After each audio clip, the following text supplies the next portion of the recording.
ದರ್ಶನ್ ಅವರ ಪತ್ನಿ ವಿಜಯಲಕ್ಷ್ಮಿ ಅವರ ನಿವಾಸಕ್ಕೂ ಕೂಡ ಹೋಗಿದ್ರು. ಅಲ್ಲಿ ಅವರು ಬಟ್ಟೆನೆಲ್ಲ ಬದಲಾಯಿಸಿಕೊಂಡಿದ್ರು. ಅದಾದ್ಮೇಲೆ ಒಗ್ದು ಹಾಕಿದ್ದಾರೆ. ಅವರ ಶೂ ಕೂಡ ಅಲ್ಲೇ ಸಿಕ್ಕಿತ್ತು. ಅವರ ಪತ್ನಿಯೇ ಪೊಲೀಸರಿಗೆ ಹ್ಯಾಂಡ್ ಓವರ್ ಮಾಡಿದ್ರು. ಅದೇ ವಿಚಾರದ ಬಗ್ಗೆ ಇಲ್ಲಿ ಉಲ್ಲೇಖ ಆಗಿರುವುದು. ಶೂ ರಿಕವರಿಗೆ ಯಾವುದೇ ಸ್ವ ಇಚ್ಛಾ ಹೇಳಿಕೆ ಇರಲಿಲ್ಲ. ಬಟ್ಟೆಯನ್ನ ರಿಕವರಿ ಮಾಡಲು ಹೋದಾಗ ಅವು ಇರಲಿಲ್ಲ. ಆರೋಪಿ ದರ್ಶನ್ ಪರ ವಕೀಲ ಸಿ.ವಿ. ನಾಗೇಶ್ ಅವರ ವಾದ ಇದು. ಅದನ್ನ ಒಗ್ದು ಹಾಕಿದ್ರು. ಚೆನ್ನಾಗಿ ಸರ್ಫಲ್ಲಿ ನೆನೆಸಿ ಅದನ್ನ ಒಗ್ದು ಒಣ ಹಾಕಿದ್ರು.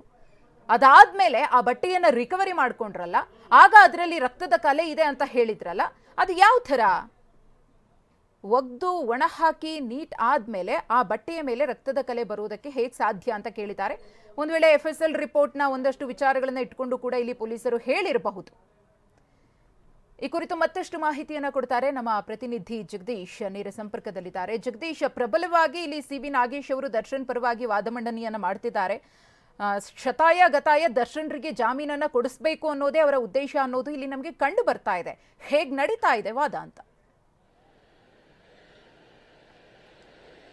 ಖಂಡಿತ ಮಧುಶ್ರೀ, ಈಗಾಗಲೇ ಪೊಲೀಸರು ತನಿಖೆ ನಡೆಸಿರುವಂಥದ್ದು, ತನಿಖಾ ಸಂದರ್ಭದಲ್ಲಿ ಸಿಕ್ಕಿರುವಂತಹ ಹೊಸ ವಸ್ತುಗಳು, ಜೊತೆಗೆ ಅದನ್ನು ವಶಕ್ಕೆ ಪಡೆದುಕೊಂಡಂತಹ ಸಮಯಗಳು, ಜೊತೆಗೆ ಈ ಸಂದರ್ಭದಲ್ಲಿ ಯಾವ ರೀತಿಯಲ್ಲಿ ಒಂದಿಷ್ಟು ಸೃಷ್ಟಿಯನ್ನು ಮಾಡಲಾಗಿದೆ ಅನ್ನುವಂಥ ವಿಚಾರವಾಗಿ ಈಗಾಗಲೇ ವಾದವನ್ನು ನಾಗೇಶ್ ಅವರು ಮಾಡ್ತಾ ಇದ್ದಾರೆ. ಜೊತೆಗೆ ಆ ಸಂದರ್ಭದಲ್ಲಿ ಸಿಕ್ಕಂತಹ ವಸ್ತುಗಳು, ಜೊತೆಗೆ ಪೊಲೀಸರು ಅಲ್ಲಿ ತೆರಳಿರುವಂತಹ ಸಮಯ ಸಾಕಷ್ಟು ಒಂದು ವ್ಯತ್ಯಾಸ ಕಾಣಿಸ್ತಾ ಇದೆ. ಎಲ್ಲೋ ಒಂದು ಕಡೆ ಸೃಷ್ಟಿಯನ್ನು ಮಾಡಲಾಗಿದೆ ಅನ್ನುವಂಥ ವಿಚಾರವನ್ನು ಕೂಡ ಇಲ್ಲಿ ಉಲ್ಲೇಖವನ್ನು ಮಾಡ್ತಾ ಇದ್ದಾರೆ. ಆದರೆ ಇದಕ್ಕೆ ಕೌಂಟರ್ ಆಗಿ ಇನ್ನು SPP ಅವರು, ಪ್ರಸನ್ನ ಅವರು ಕೂಡ ಇನ್ನೂ ವಾದವನ್ನು ಮಾಡಬೇಕಾಗಿದೆ. ಆದರೆ ಸದ್ಯಕ್ಕೆ ಇನ್ನೂ ಕೂಡ ಸಿ.ವಿ. ನಾಗೇಶ್ ಅವರ ಪ್ರತಿಯೊಂದು ಅಂಶಗಳೇನಿದೆ, ಅಂದರೆ ತಮ್ಮ ಪರವಾಗಿ, ಅಂದರೆ ತಮ್ಮ ದರ್ಶನ್ ಪರವಾಗಿ ಇರುವಂತಹ ಒಂದಷ್ಟು ಮಾಹಿತಿಗಳು, ಜೊತೆಗೆ ಈಗ ಸಿಕ್ಕಿರುವಂಥ ಒಂದು ಹೇಳಿಕೆಗಳನ್ನು ಆಧರಿಸಿಕೊಂಡು, ಜೊತೆಗೆ ರಿಕವರಿ ಮಾಡಿದಂಥ ವಸ್ತುಗಳು, ಜೊತೆಗೆ ಆರೋಪಿಯಾಗಿರುವಂಥ ದರ್ಶನ್ನ ಸ್ಟೇಟ್ಮೆಂಟ್ ಏನಿದೆ, ಆ ಸ್ಟೇಟ್ಮೆಂಟ್ನಲ್ಲಿ ಸಿಕ್ಕಿರುವಂತಹ ಅಂಶಗಳೇನಿದೆ, ಅದರ ನಡುವಿನ ಇರುವಂತಹ ವ್ಯತ್ಯಾಸಗಳು, ಅಂದರೆ ದರ್ಶನ ಹೇಳಿಕೆ ಆಗಿರ್ಬೋದು, ಜೊತೆಗೆ ರಿಕವರಿ ಆಗಿರುವಂತಹ ವಸ್ತುಗಳಾಗಿರ್ಬೋದು, ಜೊತೆಗೆ ಅಲ್ಲಿ ಸಿಕ್ಕಿರುವಂತಹ ಅಂಶಗಳಾಗಿರ್ಬೋದು, ಈ ಎಲ್ಲದರ ಡಿಫ್ರೆನ್ಸಸ್ ಅನ್ನು ಏನೇನಿದೆ ಇವೆಲ್ಲವನ್ನು ಉಲ್ಲೇಖಿಸಿಕೊಂಡು ಎಲ್ಲೋ ಒಂದು ಕಡೆ ಸಾಕ್ಷಿಗಳನ್ನು ಸೃಷ್ಟಿ ಮಾಡಲಾಗಿದೆ ಅನ್ನುವಂತಹ ವಿಚಾರವನ್ನು ಈಗ ನಾಗೇಶ್ ಅವರು ಉಲ್ಲೇಖವನ್ನು ಮಾಡ್ತಾ ಇದ್ದಾರೆ.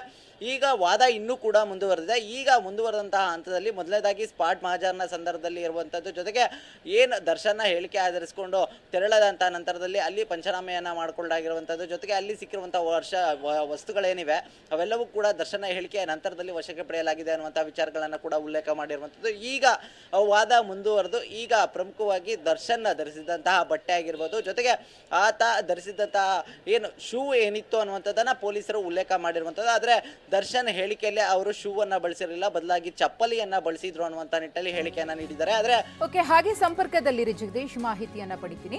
ಇದೆಲ್ಲ ಅರೇಬಿಯನ್ ನೈಟ್ಸ್ ಸ್ಟೋರೀಸ್ ರೀತಿ ಆರೋಪಿ ದರ್ಶನ್ ಪರ ವಕೀಲ ಸಿ.ವಿ. ನಾಗೇಶ್ ಅವರ ವಾದ ಇದು. ಕುಕ್ಕಿ ಒಗೆದ ಬಟ್ಟೆಯಲ್ಲಿ ರಕ್ತದ ಕಲೆ ಇರ್ತದೆಯೇ?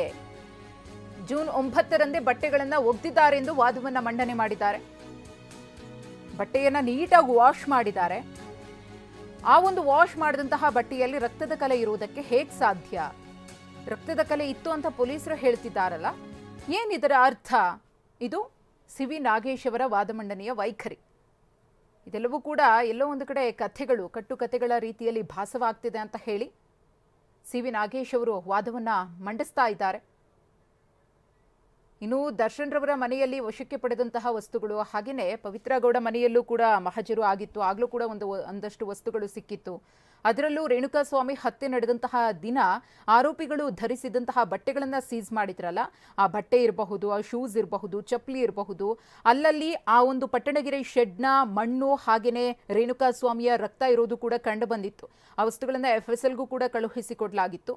ರಿಪೋರ್ಟ್ ಕೂಡ ಬಂದಿದೆ.